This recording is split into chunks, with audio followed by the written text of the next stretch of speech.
everyone. First of all, congratulations on your acceptance to being a Verto Presidential Scholar. I am super proud of you, and I know you were chosen for many great reasons, and you're going to do amazing things with this position. My name is Marissa Rapp. I'm a 2024 Verto Presidential Scholar intern in Buenos Aires. Today I'm just going to share with you a few tips and tricks, things that have worked, things that haven't, things like that. Okay, given that you've already gotten this internship, you most likely already use a calendar, but if you don't, this is your friendly reminder to start using a calendar. Track your free time, track your busy time, track the time that you go to the gym. And I maybe am just a super organized person, but having times in my calendar for when I go to the gym, when I go get coffee with a friend, or whatever it may be, having those things in my calendar helps tremendously. It keeps me on track, it keeps me organized. I've never missed appointments, I'm never late. I know exactly where I need to be, when I need to be there. And it gives you a sense of comfort because you know that you're not going to overbook yourself. You know you don't have to take up that mental capacity to really think about where you need to go next. So use a calendar. Second, stay close and communicate very closely with your advisors, your SSAs. Talk to them every day, go into their office, see how they're doing, ask what's up, ask what's new. They are the people that are really going to support you through this journey, and there will be times when you feel extremely stressed and you're going to have to rely on someone and have a little bit of support. And the closer the relationship you have with them, the easier all of this is going to be, I promise. And also, they know what's worked, they know what hasn't worked in past semesters, they know all these things, they've kind of been there, done that. Whereas we're stepping into a newer role, we're trying to make things work in a semester. We bring a different point of view, yes, but they have a nice point of view in the sense that like they've done these things, they've tried them, and they are more likely to be able to tell you, okay, we've done something like this in the past, it hasn't really worked out, but there's no reason why we can't try it again, maybe in this different way. Also, they're the ones that are going to help you get funding for the student activities, the things that the students want to do. If they have questions that you may not know the answer to because maybe you're new to this location as well, they're the people that you're going to go to, or they're the people that you're like, hey, I might not have an answer for you, but I think this person will. So stay very close with them. That being said, don't always take no right off the bat for an answer, and that's something I've learned this semester, is that you may bring an idea that you're really passionate about to an advisor or someone, and maybe their head is somewhere else, they have a million projects, they've got a lot on their plate as well, but don't accept a deferral kind of as a hard no, unless it's a hard no. Sometimes your priorities may not be at the same level as your advisors. You may want to be getting some groups of students ready to go play soccer on the weekends, but they're focused on the academic forms that have to be filled out. So gently remind them that you have this goal in mind and that you want to get this done and that you think the students would benefit from it. And I promise you, 9 times out of 10, they'll be like, oh my gosh, I totally forgot. I know we had talked about this, but I just totally forgot.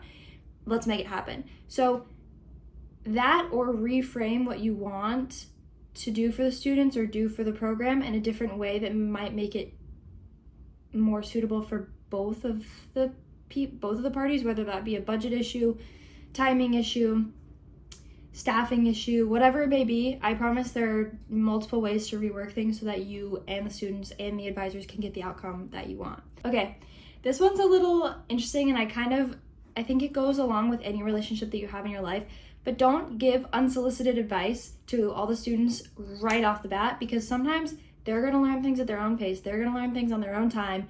Certain lessons that you may be like, oh my gosh, if I would have learned this 10 weeks earlier back at the beginning of the semester, it would have saved me so much pain and so much time and blah, blah, blah. But I promise you, you can say these things to them. You can definitely offer advice, but make sure it's something that's warranted and that they want. Like, I always think of someone comes to you, you're like, would you rather just have a shoulder to lean on or an ear to listen? Or would you like my advice? Because sometimes that can help it feel more of like an open, connected conversation, as opposed to like, well, if I was this, I would have done this, and it just kind of comes off as like a little bit high and mighty. And I get it, because we've done multiple Verto semesters and we think we know the ropes, and I learned this semester that actually you don't. I didn't. I thought I didn't, and I didn't. So give yourself some grace, give them some grace, give yourself and them time to overcome these things that they're working through that you also thought you worked through. And I promise things will work out. And I know you want to help and you want to offer all of this advice, but make sure that it's warranted. I think you get the point. Don't give too much unsolicited advice. Make sure that the conversation is wanted from both ends. And this is how you will better form relationships with the students and maintain that kind of balance. Okay. My last piece of advice, and I'm talking also to me from 3 months ago at the beginning of the semester, don't forget to be a kid. You are still a student. yes, you're working for Verto. Yes, you're working to help other students feel good and feel comfortable because you've been there, done that in a lot of situations, but you're still a kid. And this semester, you're still here to have fun, to experience new things, to learn about yourself, to grow, to challenge your own limits, and to feel like you take away something from this semester that wasn't just giving all of your energy to staff and students and the program. There's a balance to be had, I think, and if I could tell myself that from the beginning of the semester, I would say keep on being professional, keep on being the individual and the intellectual that you are, but take it back a step, just take it back a little bit. Don't forget to have fun from the beginning, and it's okay if you're not put together all the time. People don't want you to be put together all the time.